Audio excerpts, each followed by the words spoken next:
Udah sebulan terakhir, IHSG kita ngebut naik 7%-an. Dari 6.700-an di pertengahan bulan Juni kemarin ke 7.200-an di pertengahan bulan ini. Kalau IHSG-nya aja naik, biasanya ada nih saham-saham yang paling sering ikutan ngekor. Saham apa? Ya apalagi kalau bukan the big four perbankan. BBCA, BBRI, BMRI, dan BBNI. Soal reputasi keempat perbankan ini nggak perlu dipertanyakan lagi. Dan kalau ngomongin fundamental, siapapun yang bahas tentunya akan bilang solid banget. Nah, buat teman-teman yang lagi nyari saham blue chip perbankan, tentunya muncul pertanyaan kan, dari keempat bank bagus ini, mana sih yang terbagus buat dikoleksi? Bank mana yang kinerja bagusnya lebih bagus dibanding bank lainnya? Dan bank mana nih yang berpotensi ngasih return paling maksimal buat porto kita? Buat yang penasaran, yuk tonton video ini terus sampai selesai.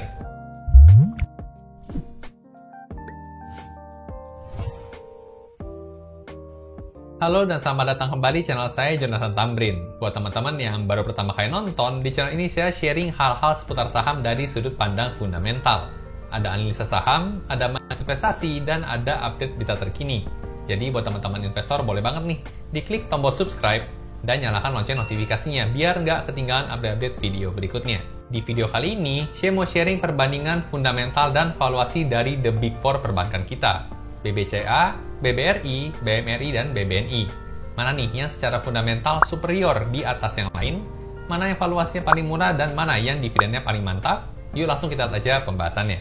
Nah, buat mulai perbandingannya, di sini saya akan gunakan file RDFE ya, atau rekap data fundamental emiten. Ini merupakan file Excel rekapan saya pribadi untuk memudahkan saya menganalisa saham. Nah, langsung aja kita masuk ke menu komparasi ya. Kita akan membandingkan 4 emiten perbankan terbesar kita di IHSG. Nah, langsung aja kita masukkan di sini ya. Yang pertama kita akan masukkan BBCA. Kita bandingkan dengan Bank BRI ya, BBRI. Kemudian Bank Mandiri, BMRI, dan yang terakhir ada BBNI. Nah, nanti di sini kita akan coba lihat ya, dari beberapa indikator yang ada, kira-kira mana nih yang lebih baik dibandingkan dengan yang lainnya. Pertama kita lihat dari sisi kapitalisasi pasar dulu ya, atau market cap-nya dalam miliar rupiah. Di sini terlihat ya, untuk BBCA merupakan yang paling besar ya untuk market cap-nya mencapai 1.214 triliun. Karena ini kan dalam miliar ya, jadi ini 1.214 triliun rupiah untuk market cap BBCA di update-nya yang terakhir ini. Untuk BBRI menempati posisi kedua ya di 720 triliun, BMRI di 593 triliun, dan BBNI yang paling kecil nih, ternyata cuma 132 triliun aja. Nah, kalau soal market cap, meskipun yang paling besar ya, tapi belum tentu menjadi yang paling terbaik nih. Nah, lanjut gimana dengan harga sahamnya? Kalau kita ngomong dari nominal yang paling murah ya, buat satu lotnya, ternyata kita bisa beli saham yang paling murah ada di BBN ini. Cuman Rp4.700 per lembar sahamnya. Kedua termurahnya ada di BBRI ya, di 4.800, kemudian lanjut ke BMRI di 6.400-an, dan yang paling mahal adalah BBCA nih, Rp9.950 per lembar sahamnya, atau hampir 1 juta lah ya, per satu lotnya. Nah, kita coba lihat lanjut lagi ya, gimana dengan jumlah saham beredarnya. Di sini dalam miliar lembar juga ya, dan ternyata untuk yang paling banyak di sini BBRI, dia mencapai 150 miliar lembar saham yang diedarkan ke masyarakat buat ditransaksikan di bursa kita. Paling dikit di sini ada BBNI ya, di 36 miliar aja. Jadi kalau kita mau coba lihat dari segi likuiditas sahamnya ya, ternyata yang paling liquid ini BBRI, karena jumlah saham beredarnya paling banyak nih, dibandingkan dengan BBCA, BMRI, dan BBNI yang paling tidak liquid di antara 4 ini. Nah, untuk 3 poin pertama ini masih belum ngomongin kinerja fundamental ya. Sekarang kita akan coba lihat mulai fundamental nih. Di pertama ada sales growth. Nah, sales growth di sini itu membandingkan kinerja antara kinerja tahun 2024 ya dibandingkan dengan tahun 2023. Nah, karena tahun 2024 ini baru kuartal 1, jadi ini disetahunkan ya, baru dibandingkan dengan tahun 2023 terakhir. Sini kita bisa lihat ya, dari 4 perbankan, ternyata untuk sales growth-nya paling tinggi ada BBRI ya, di sini mencapai 10,8%. Dan kalau kita lihat angka 10% ini ya, ternyata signifikan jauh lebih tinggi nih, dibandingkan BBCA yang cuma 5,4%, BMRI di 6,2%, dan BBNI cuma di 2,2%. Potensi sales growth-nya dibandingkan dengan tahun sebelumnya. Nah, di sini biar enak saya coba kasih tanda warna ya. Kita kasih warna hijau karena dia menang di antara 4 emiten lainnya. Nah, lanjut kita lihat ke indikator selanjutnya ya. Untuk terkait dengan fundamental ada net profit growth nih dibandingkan dengan tahun sebelumnya. Jadi kalau yang tadi pertama itu soal growth sales-nya, sekarang kita akan coba lihat dari growth net profit-nya. Nah, buat growth net profit-nya kita bisa lihat agak imbang ya antara BBCA sama BBR ini, cuma beda 0,2% aja. Lebih unggul BBCA. Nah, jadi buat BBCA di sini karena dia lebih unggul, saya kasih warna hijau lagi ya. Dan untuk BBRI, karena beda tipis, saya kasih warna kuning ya, buat penanda kalau nggak jauh beda di sini. Kalau kita coba bandingin lagi ya sama Bank Mandiri di sini, ternyata di akhir tahun 2024 berdasarkan data kuartal 1 berpotensi untuk angkanya minus nih buat net profit growth-nya sebesar minus 7%. Dan untuk BBRI cuma naik tipis di angka 1,9% aja. Jadi cukup telak ya untuk BBCA dan BBRI di sini lebih unggul. Nah, lanjut ke poin selanjutnya, ada yang namanya GPM ya atau gross profit margin, tapi untuk perbankan ini semua angkanya 100%. Kenapa? Sesuai dengan namanya ya, gross profit margin. Buat kita bisa mendapatkan angka laba kotor perusahaan, kita kan perlu mengurangi pendapatan perusahaan dengan COGS atau beban bahan baku. Sedangkan buat emiten perbankan kan itu memang tidak punya beban bahan baku karena bahan bakunya ya duit itu sendiri. Jadi di sini gross profit marginnya semua 100%. Nah, kalau begitu kita lanjut ya ke poin selanjutnya, ada namanya NPM nih atau net profit margin. Nah, sini kita bisa lihat angkanya 55,9, 30,5, 32,7 dan 30,5%. Di sini BBCA jauh banget ya, lebih unggul dibandingkan dengan yang lainnya. 3 emiten cuma di kisaran 30%, tapi BBCA bisa dapat 55,9%. Nah, jadi buat BBCA di sini saya kasihkan warna hijau lagi ya, karena dia jauh menang dibandingkan dengan yang lainnya. Lanjut gimana dengan rasio ROE-nya nih? Dari 4 emiten ternyata kurang lebih sama ya, di kisaran 20-an%. Cuman saya BBRI ini agak lebih kecil sendiri dibandingkan dengan 3 lainnya, cuman 14,7% aja. Nah, di sini lagi-lagi BBCA paling tinggi ya, jadi sini warna hijau dia. Dan untuk 2 emiten lainnya karena beda tipis, sini saya taruh warna kuning ya. Untuk BBRI dan BMRI-nya. Nah, sekarang kita lanjut ya, kita evaluasi untuk rasio hutangnya nih, atau debt to equity ratio, rasio DER. Nah, buat emiten perbankan, biasanya semakin tinggi rasio DER itu semakin bagus ya, karena artinya nasabah makin banyak yang percaya nih, buat naruh duitnya di bank tersebut. Kita bisa lihat BBCA di 5,36, BBRI lebih tinggi ya di 5,77, Bank Mandiri nih lebih tinggi lagi di 7,87, sedangkan BBNI di 6,32. Nah, jadi untuk rasio DER ini saya kasih warna hijau buat Bank Mandiri ya di sini. Kalau sampai sini kita ngomongin soal fundamentalnya, sekarang kita akan coba lihat rasio valuasinya ya, pakai rasio valuasi PBV dan PI rasio.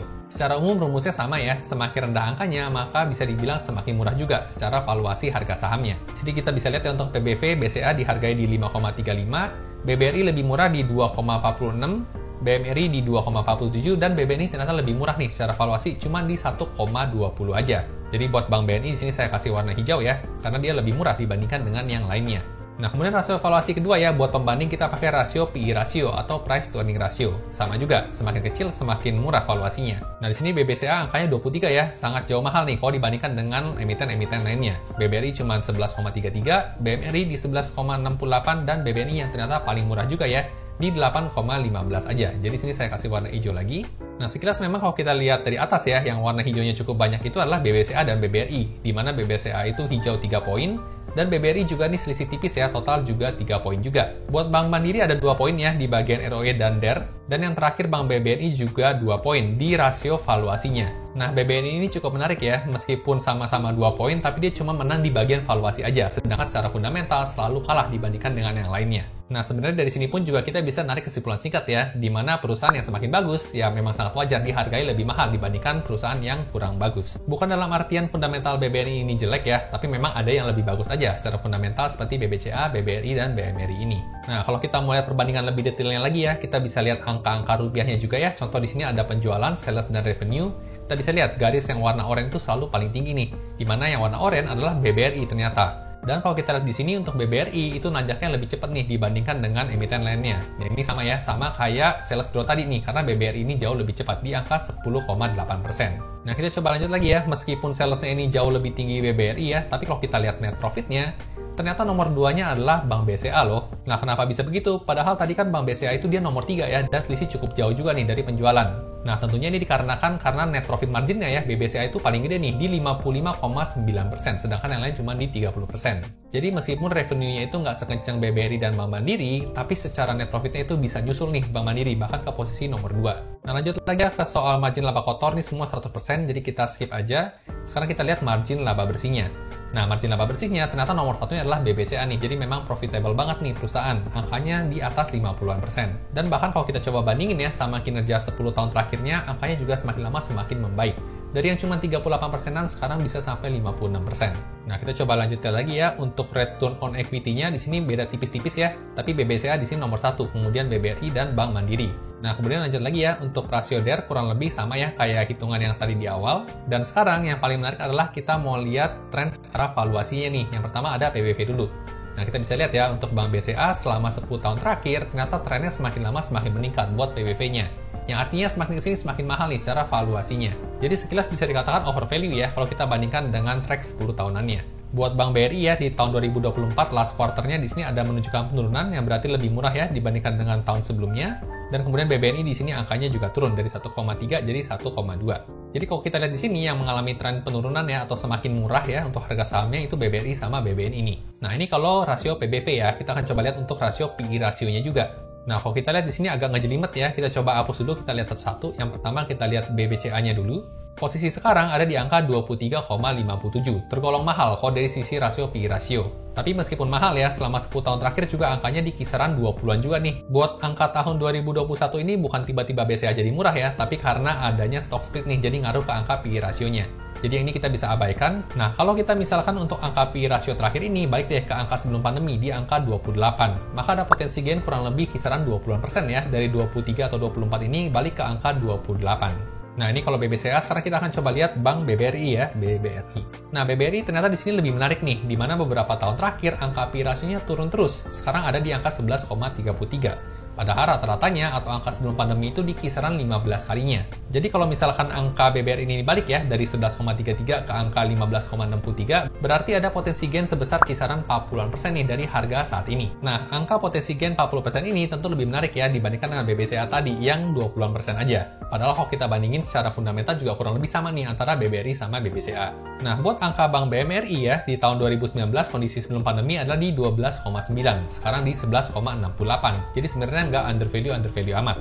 Kalau misalnya kembali ke posisi sebelum pandemi pun paling gainnya juga kisaran di under 10% aja. Jadi buat Bank Mandiri di sini menurut saya sih masih kurang menarik ya secara valuasi. Sekarang kita coba lihat yang terakhir yaitu BBNI.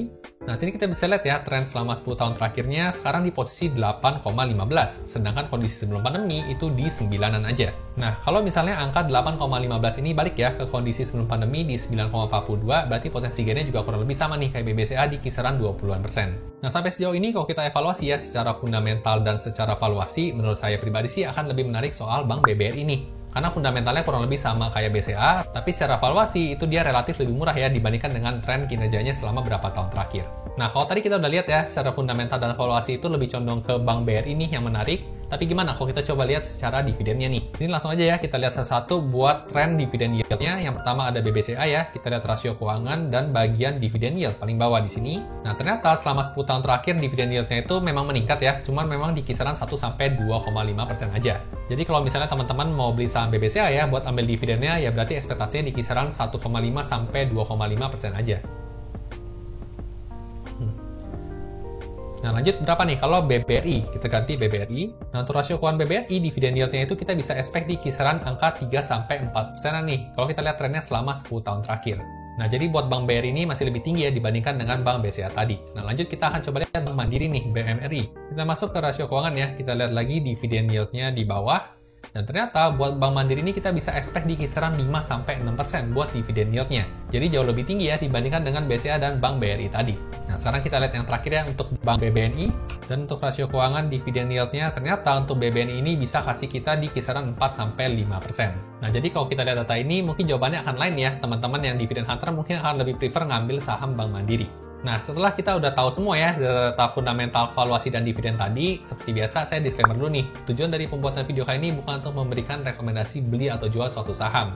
Jadi sini saya hanya pure ya, men-sharingkan temuan-temuan yang saya temukan menarik. Bagus kalau teman-teman dapat insight, tapi buat beli atau jual suatu saham, teman-teman tetap harus ngerjain PR sendiri atau do your own research. Nah, buat teman-teman yang udah sempat koleksi saham-saham perbankan tadi di harga bawah kemarin, congrats ya buat kalian, karena porto kalian pasti lagi cuan lumayan. Tapi buat yang belum dapat, tahukah teman-teman kalau Sekuritas Ajaib lagi bagi-bagi saham blue chip nih? Buat yang mau ikutan dapat, caranya gampang banget. Cukup ajak satu teman kalian buat buka akun Ajaib pakai kode Ajaib kalian dan lakukan transaksi pertama mereka. Nah, kalau berhasil, kalian bakal dapat satu kupon buat ikutan lucky draw nih. Ada 20 saham blue chip buat 20 pemenang yang beruntung. Nah, buat yang punya banyak teman, tenang aja, ada bonus tambahan lagi nih. Ada tambahan pasti 150.000 nih setiap 3 teman yang berhasil kalian ajak mulai investasi di Ajaib Investasi. Buat lucky draw-nya sendiri bakal di-sharein live nih di IG-nya Ajaib Investasi tanggal 31 Juli tahun 2024 nanti. Jadi kalian bisa aja langsung follow IG-nya dan pantau terus, jangan kasih kendor. Oke, mungkin segitu aja dari sharing saya di video kali ini. Moga bisa bantu jadi pertimbangan saham perbankan mana yang menarik. Sampai jumpa di video berikutnya.